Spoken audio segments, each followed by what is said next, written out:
The revelation Monday of charges against 3 former Trump campaign officials in special counsel Robert S. Mueller III's probe into possible Russian influence in American politics delivered a sharp jolt to the news cycle. Anticipation over the arrests had been high for days after news that the first charges in Mueller's investigation were imminent had seeped out over the weekend. And the documents outlining allegations against former Trump campaign chairman Paul Manafort, business partner Rick Gates and former Trump foreign policy advisor George Papadopoulos laid out what investigators had found in unvarnished detail. For most national media outlets, the news that 3 campaign officials had been charged headlined websites and front pages and were the focus of most of the day's coverage, including in the traditionally conservative Wall Street Journal. But in the highly politicized media environment, where news is increasingly targeted to partisan audiences, the indictment story played out very differently on conservative sites, such as Fox News, Breitbart and The Daily Caller. Here is a look at the news as seen through a conservative media lens. The most notable conservative reaction came quickly, from the man who looms large over the investigation, President Trump. "Sorry, but this is years ago, before Paul Manafort was part of the Trump campaign," the president wrote on Twitter soon after the indictments were made public Monday morning. "But why aren't crooked Hillary the Dems the focus?" he added. "Also, there is no collusion." Subsequent narratives echoed the president, downplaying the significance of the arrests. These transactions predate Paul Manafort's involvement with the campaign, conservative talk radio host Laura Ingraham said on her show. "The idea that this is a bad day for Trump because it in any way alludes to a collusion with Russia, you've got to be living on another planet if you think that."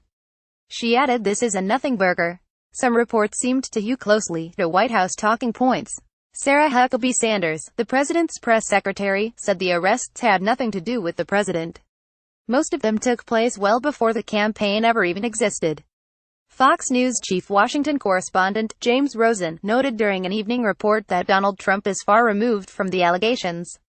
If there was collusion, any evidence or even an allegation has yet to be revealed by the special counsel, the network's chief White House correspondent, John Roberts, noted. The New York Post, which, along with Fox News and The Wall Street Journal, is also owned by Rupert Murdoch, had nearly dropped the story of the indictments from its homepage by the end of the day, focusing instead on sexual harassment scandals related to Kevin Spacey, Peyton Manning and Harvey Weinstein. Many viewers noticed how the story was covered differently by various television networks. CNN Manafort indicted, MSNBC Manafort indicted. Fox News Is it mongooses or monkeys? We talked to experts. Comedian Kumail Nanjiani joked about the disparity in coverage. Earlier, viewers pointed out that Fox News ran a segment on a hamburger emoji while CNN and MSNBC covered the indictments. Of course, other mainstream outlets covered the hamburger emoji story, too. Some news outlets played up coverage casting doubt on the integrity of the investigation, a long-running narrative that heated up on conservative media last week before the arrests. Rush Limbaugh opened his show on Monday talking about the Clinton campaign's connection to the dossier compiled by Fusion GPS on Donald Trump, a point the president has recently been tweeting about. The Washington Post reported last week that the campaign and the Democratic National Committee helped fund the research that led to the dossier. Ergo the leak on Friday that Mueller had an indictment, Limbaugh said. That totally changed the narrative. It changed the direction, and its purpose was to basically cover up and shift away to the side the Clinton involvement in the Trump dossier. It was a classic case of distraction. He added, and none of it, I can tell you, with ontological certitude, none of the Manafort indictment as we sit here today has a single thing to do with Donald Trump, with the Trump campaign or with Russian collusion. Alex Jonas InfoWars, a popular site and radio show that frequently promotes misinformation and conspiracy theories, led its website with 3 stories about Spacey, who had been accused of making sexual advances on a 14-year-old actor. This is more sour grapes and it's not going well, Jones said of Mueller probe, between advertisements for colloidal silver, anti-fascist InfoWars t-shirts and a bizarre aside that Hitler was photographed in 1955 alive in Argentina, 10 years after his death. Speaking on Jonas' show, informal Trump advisor Roger J. Stone Jr. called for the president to appoint a special prosecutor to investigate a 2010 uranium deal that has become the center of a controversy gaining steam in conservative media, with allegations that the Clintons benefited despite little evidence indicating as much. That investigation would have to focus on Mr. Mueller, Mr. Comey, Mr. McCabe, the Associate Director of the FBI and Deputy Attorney General Rod Rosenstein, Stone said. Those gentlemen would have to step down if they were the target of a federal investigation. On Fox News, contributor Michael Goodwin argued that Mueller should resign. I think he has to be purer than Caesar's wife here, Goodwin said. I think these conflicts will muddy the waters. The Gateway Pundit, a site with a wide following known for trafficking in falsehoods, echoed previous statements the president has made in calling the investigation the Mueller witch hunt. RT, a Russian state-sponsored media network, ran an opinion piece on its homepage that asked, "Is Russiagate dead?" The headline continued, "Paul Manafort Kiev caught up in FBI dragnet, Kremlin not mentioned." Other sites focused on the announcement that Tony Podesta, a prominent lobbyist, Democrat and brother of Hillary Clinton's campaign chief, planned to resign after his firm was indirectly referenced in the charges against Manafort and Gates.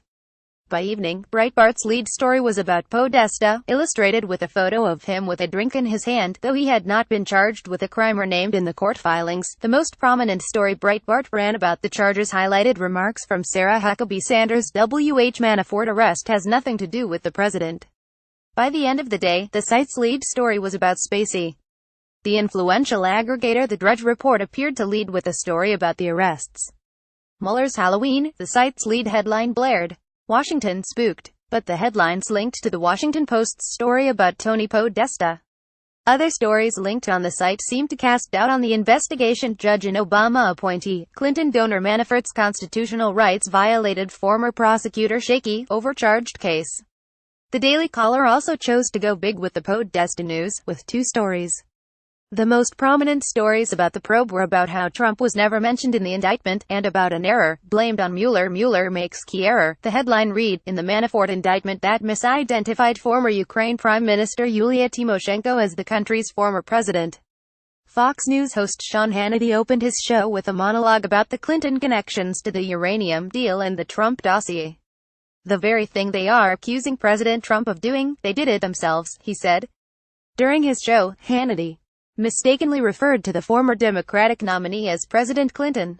Clinton, speaking in Chicago, was asked Monday night what she would be for Halloween. "I think I will maybe come as the president," she joked, according to Alex Seitzwald of NBC News. Clinton offered a brief bit of media criticism, focused on Fox.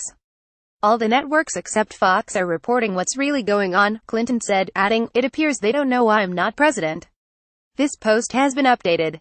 Read more. Thousands of furious Trump fans can't stop visiting a website that pretends Clinton won upstairs at home, with the TV on. Trump fumes over Russia indictments. John Kelly calls Robert E. Lee an honorable man and says lack of compromise caused a civil war amid swirl of controversy. Democratic power lobbyist Tony Podesta steps down.